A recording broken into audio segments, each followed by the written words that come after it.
Oshue son lo tuebulo. Nyumodromo na wana ekpeshi eko waba chawa wulo akwete akwa kanimono.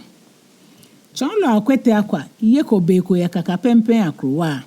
Shi ebo ya mesuba yose momo. Mene waba cha ni kanimono keje yicho eje nike na tabruku ke ngamaku. Nya wabo ani kanimotue. Bomo dwe motamo wachi ni chwa. Ichomo be fembe. Shitamo wachi yo. Dwe mwe komenyo oyaya. Eko menyo bonisa. Na eko menhunyo nyakra. Ni be fembe ekpese ye shon dienche. Boni ade sansusumo yo. Naka eni femo ni yo. Be fembe noko he kwa ba na kwe lo afe. Ene hewo me baba oye ni amechaki onyumoja motamo achaki o mama ye heuluno. Amebehe mokayeli ni fionshi ye he kumepoten. Keji ana ene ye nyumoja lo ahe. Eji walesani pledienche ni saaka ye he nkomo. Shikeji akaya ke nyumoja lo baba o ni yo asafo ami amrone jime ni lewulu. Ni banye nyumo dienche akane ni amekewa amehe mokayeli he wale. Ni eha amenajin amomoshin ya asafo amie. Eha achiochi angmomi ake bene no me susu ake ni bi ni aka ame bemi nakan ni eha ameshin amesafoe ni ameyabo asafoe krokome lo ake amehio asafoe ameno shi ameka me ya ha wojin ta ake tigare neke shikeji ebami ni emi nakan hu amromro ne ake wolonle loe ke chonloe asafo no kwele ka osofo ekome tetepo ashia no kwanyumo ni ame aya nye tigari ke klamofo ase bena afe ni aye lo sunoko akagbe ame be mi ni isheko ame gbelebe ni ame he onume ano ame yo fenyumo ni yo hewale ya depo ni mfe ano noe no ha e ha sane fe fi omobo ka reho ke hegble ke ni janwuje neke muji ni chumo ni ana ye chonloe asafo no kwele ka osofo ate to pampikple ke ha wojaloe ke nyumojaloe fe ni najimo kushin ya asafo amie je nyangemo ni chumo ne keke to asafo mbia apampi shimo osheku ili wiemwe hegu ogbe wiemwe yinto fonjin ye nuchula he ke mo shishin nyemo wiemwe ni jo ne ke gbeme ana ha me baba o jo nyumojamo papakra hewane ni amebu onu ake adisa neke shihile mimpe na tabruku ke ngamaku ke chonlo afi ke ngaula afi yo na tabruku ke ngafe yinshalo ejiame ame ejamo esroto ne ba na ekofen kumi mewo ame fe chofa no se hu ame ka me bi fe ayeti gari ya krowa ko ni amele ake mokomoko lemi ene se hu mo hewie mo ke mo shishinye mo jame no chumo Beni akwete akwa na ochi ye kaka pempeme. Akrowe fe ni oje nkpokwe ano enuhi ake eba. Ni mofemo minkpagbe ake abangale ye krowa. Hoba abashe ni akwete akwa saa ehe ke ha solimo ya. Ebo ehe tue ahu ake enu solimo mrelo. Shikrana enu noko. Mewo beni enake beni ake ya solimo eshe. Eke nga fe shue no kete solimo. Amete planse ame akwa amese na tabruku bani egme egbomoto fe hekenye mone keke ni amewa amedamoshi ni amemeleke ashe bani na ame eha mama lolo na ejuko hepo akwete akwa ke boba ne ani gbe na ya asomolo jenke acha solomon meje ten agbe na tabruku to yake mane mie aya solomon shwane nyuma ke enyon lo ke fampo ni amefe akrowa membiye ameho ni ameyo kra dani keja amegbena ni abon kenklen mle atwa nyuma ka ekome atwa enyo nyuma ka ekome kefa ni atwa ete nyuma ka enyo no ewo apa asomo ye ma na emi mle kome kese ewo boni bi esolimo ya yo ha ne boni akwete akwa minwola ha je hiene shike noko ni ametwa ameye kuse kete hia ameyame ya shese solimo ya be dana amekun ameseke baiko akeno na amesmo ni ameba na eshako be ehewo amemesan ye beni na tabruku echo amese dana ameyi mi nkete eko bena meshoje amenaka ehwefio na abakpa so mo eche no ni Shelogbe Solomona bena achu onia na ahrejo mo na ataburuku fun akwete akwa kenga nine ake amepahi ekoneka ma achon asafo akwete akwa kenga badamo asafo ehi kekeni na ataburuku we na anu eke mmene kaji nyekwa wote ne ba na hi ansoto enyo ninye nakoda owura ni damonye hi na eji chono nukpa akwete akwa akele ba na eba kwa obi school no ni nkpanye fai ehi alejo gba anye ha mi ni bi papa ni smoni amrone me ko me bon e kan afen ha momomo mo fe mo ni ba na mo ko ni e ha mete moko e fa ehe na eba ka mi mo fe mo ni ta osane ko ale school ehe keje ba chonlo akwete akwa ngo keke e ba kele ehe Japan na ebu omo hu asan eleni njogba no akele ba ko ni woni school efe ne aka enye wa ni nkete ele shilo ene hewo mi nkpanye fai ko ni nye hia mejogba agbene hu engani jara akwete akwa eji mi nse saneke ha mi ake nkele achon nye mene ni bidi nchon le ni ye pampam so ye penkule tu kra le hu eleni na ehe Japan ebe basabasa kra mewo le hu mi nkpanye fai ake nkele ahia shi jogba ntamewu eno eba achon nye bi ye anilo keni pe keni bi strut baba o ni ko yi ahe mewo mi npa fa e ko ake nyaka me ale ahihile papa asafo no kwaro na ataburuku ke chon lo he ke enga chon gbe na pe keke ni makute shineke wo hu enwo wo na ake mmene wona gboye wote ke wo ba achuni ni amebani ne kome si o me hera meke ni je enyo bi enu chumowa ni bone ameba achon ake aka ma ahihia ha naka aka me ba ahihia ha boyfriend ni ba kaka pempem na ebuowo taflache bului lo meni lenoko ni amehia chira me mewo ameke wo hi onshi bone sa ni ke bale na kampe keke efe ake woni wo hi ni wo gbe ahiela no ewo oba pa me fai na ameke wa hinshi jogba no peni mismo ni maka chon lo he ke ngane beni makuyo ne asafo efe mama me hi shike hegble ni beni ewie egbena na ataburuku bi chon lo akwete akwa ake ani enoko na eba ake asafo elo no gbeka na eba anya ewie akwete akwa susu eyimfio ni fese eke wo mi ndanye shi baba o de nche ni wo ba bo moden ni wo kwa wo he no jogba wo pepi ko no ba ake don fe ne no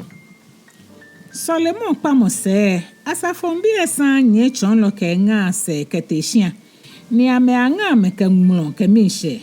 no se amete ameshia gbeke na shimble omi asafo nu pa efen ka asafo no kwelo ba chon lo nu pa ngo ko na me ba flale beni chon lo nu pa e ha mesen ni le hu etashie no se amete den ekome ni ame flale ametashi amegbasane san keke ni ton ni amehu amete amekpa amehe no mpe keke ni mekroko mehu baba flame na ken hogba agbeke fe ne ke ayon shran ke ya keba ye chon lo nupa we ke ameflam ake na eji nyonchire behewo ahie ba hu ke ashishi kamobe je chere mo lebi na te school na ataburuku ka akwete akwa ake ibasmo ko ni dagbe keke ji akpa school na kele ashrashin ye hunsun ano ya krowe ami ko na kefe follow e angamo na ke anagbe ken bi ni ba school ashian ka meshin he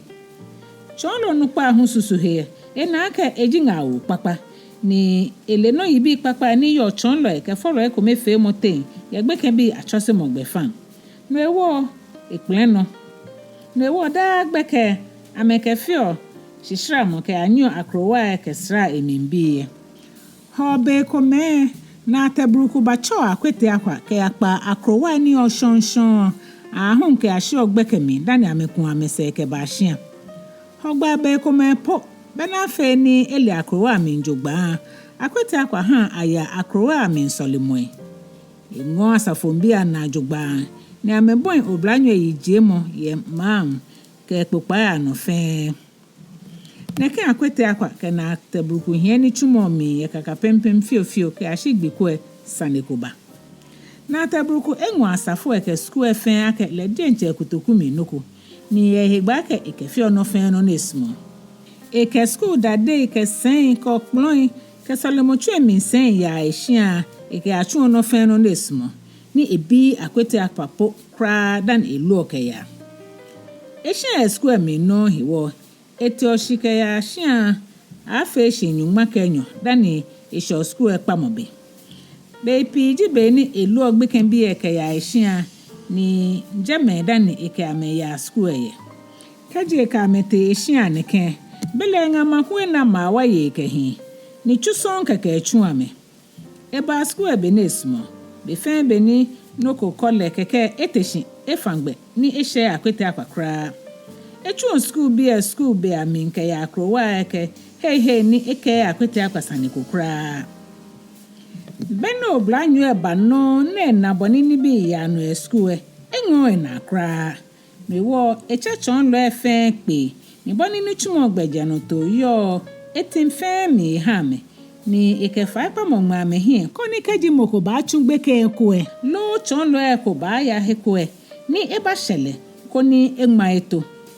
beni ame school he gbeja no to efe amegbe na tabruku ka kele keje hin eba no eba ha akwete akwa ale ake echungbe ken ko alo lede nche ya heko shikeji ehin eba no na kan no ni amegbe pe emi gbekemi akwete akwa kefe shisha mo kete na tabruku ngo ko ne kele aye school he nkomo gbeno ni acho ni ana gbeken bi awo school ke boni sa ake ahie school kra aha bena me nkomo sa akwete akwa shake eyawo ne wo na tabruku kelete ko ni ajelegbe gbete akwete akwa wada mushineke chonlo means money nke bo awie fio amro ne wo chonlo edwe ne ni wo yo bi ene boji wote onupa ni no he wa aka safu ewo den ko ni okwani chumo no agbene ye nu chumo ni onupa menta oni ehwe e ma na mi hu hewo akami bako ni mbafata ohe ni mkekwe school no okwe school no afi baba o ni ana onu chumo dani efi ake agbene obakwe asafo no ole fa ake bi ene school e amra lofu ashishi ni ebegbe papa ko momo ni boni okegbe ken bi ya ohia ni nyeshion school mi nkra nye fonshi ni ohia nya ya school ye e ahun to fi o agbene hu ono ochu ogbe ken bi e ma mi nke akrowa mi ni amenyo keke be ole ake keji truka ni aba school esramo ni akegbe ken bi akpe ni amenye keke ye school be mi eji sanegbo nyukra alo beni moko ba school esramo ofangbe na obe school ni abimi ni makake nlehegbe ni ote bele meni echon ye mi moni ake babi ake makwe ni chumo no he amro ne ni chumo fite mo he nga chon ejie na mefe mewo nke fa pa mo ba fon hie no kwe ni obombode no fatan he ni nke sa school ko no obombode ake beni afi na agbo ana chake moko school mi lo me PM ebo enwie mu ake afi na chake mo ple eba yegbeke school pa mo mi gbeke bi ya hye amra fe chuchu na eji wo fen wo ije mo keje chake mo aba ye boni chon lo eke gbeke bi chu amede nche amemoji ami ni ke laia ke ni bi sort krokome ni ko school here ani o hen ya ake abana na abawie no hu helo newo mi hia mo sanititi nke fon hie ne ake obomode no fatan he ni wokewo school no feboni obani na lene na tabruku damoshidin afehin metwa akome neke tande nchonlo min dabushi ewiemo no ke bana hewo yesusu he ake no fe no ni fe school nke ngbo ni chumo hegwo alo nke nje oni chumo ke wo fe wo ni chumo yi mide nchenle ake school na egbe efite keja afi enumo ne bebe beni ababie ni abani na chonlo ekome ni ameshi school keme kome huni amengla ni bi ni amechon keme krokome eko na amenyenye manche kweshi ameke mansani efe amenuchumo ajamo mi abasra school ne eche newo abanya ababe fembe ene hewo isake wo ka hendo achuni newo ogbe eshakobe hekra mindabushi yawo woje acheri keke ne ameglami hejole ke mishe ba mokonile lo esusu ake echunoko papako anukwale mino na kan gbomo efi otamono ni awojachu ni chiko ye ite na ihe efi ohuye keklekle na kan shihle mimpe akwete akwa bote beneke na tabuku eglami nse oblanyu na mishe koni enye na echon ni na kan mishe son ha eto amro na enu homo hitete podon na kan gbe ke efe le blonya son ni elen bone efio keji wo shi chon lo akwete akwa ni anye na tabuku se meni wo ba nu hu beni na tabuku shoshia emiefu na emiewo latamosaniko etu ehie ne na ha ehie fe echi pi tamonyumo na ewo ni ba ne boni emiewo la son ha fe nhwe no amro na ete akanshi be na ehyeku ehika mo be kra ana eshi aba mi nke ehika mo mi kra ene hewo amela hu ne ba ye ni nkoni gbe kan bia anagbe ayawo sheba makuka hunto na ateshanke eyawo shibele atu emie na tabuku na ekanshi na ekpopo kefen ebile sane ahun she ha la heto kra manke makuchele na ebile no ni bahewo ni nyegbeke echole na efo ida na gbe na tabuku gbale sane chomu efe ni chonlo akwete akwa kele wie keke na ebile ake bele ene no hewo echole na efo ida lo egbane ebi kele wie ne ngo ina enye kele awie she mmemme na egbe kele wie boni esumo ni eminfu oha le lebi beni show school ya be na tabuku hie chrele kra emi ehie te school na kan gbe she ekpese sankete akwete akwa nile aka na tabuku mi efunle yenye gbe ke wie mo ni ekele wie he yi nkete no shia ko na eke afe engangamo na ekekwe no ni fio na tabuku ni ate school fen ni bakololo pue mo na akwete akwa pue ya gboena ni na tabuku na lunompe keke ni no bo kegbe wale ke bene he panwo kegbla mo ba ne ko ni nka ha onu chu mi mfite na onu pa na oyo ni mo ko ye ko eko pen na mi joden akwete akwa fe shin kedamoshi afe hi metwa eten lo eje eje na kokra echonto mo amaga kedamoshi ele no heto komene ba hale efo ida ni anga keke na echwen shino na de sansuso ye twi mi no he okadi ji opo ye wie mo ke ni fe mo ni ami ebo ni makuhwe ewu ami no he ni nji no na ewu atwen beni akwete akwa shishia makuhwe hi ewu na tabuku ne kele wie wa de nche wie mo boni echon ekechon lo wie hewo ni ewu le nga ko ni keji apasku eno enale ko ne shaje mi ejake wie mo ehin kra no kometo pehin na tabuku ni chomfa pi nehi noji nga fe nga ni awole eyo no ene hewo beni aba school na anakwa akpapo ni na tabuku ya cha akwete akwa keje school twen mi ake ebakwe no kwe hale ekelete school abo mi ni beni ameho amedamocho agboko shishie na tabuku gbele na ewie ke chon lo akwete akwa mi de nchenle aka o mi efu mi yo mi lebi na ewie moko ni oba woshia ni je na ahiwo fe okeke nke bote yeli shinle aka oba ngole kekete ko kra neke edomi jugba ndenje o fani je mo yo mi kra no ko bla hin ahin pepepe tambo ni okpa mi momo aka oba fe o mi edomi kra amone bojo onupa ye wono ebie no ewo obo pe ni keje okami ke chon lo ekroko me na ehwe ahin ni hie keke besa ni kokra ekola bene nka he no wo ebu en bi ko me fe mo ni mi de nche mi yokuse ni osumoko ni o change mo keba no no wo bo mo nji shida akwete akwa huke boni akwete akwa chon hasani eheto enwo asafo no kwelo na ajugba shele no ne ba keke nyese don no edale shinkeke ni ameke gbina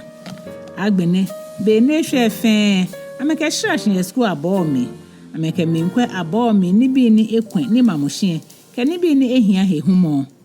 gbeke mi afe meje pa ke fami maku kefe akwete akwa ke nyasramo ni lehu eke shrashi kete amengo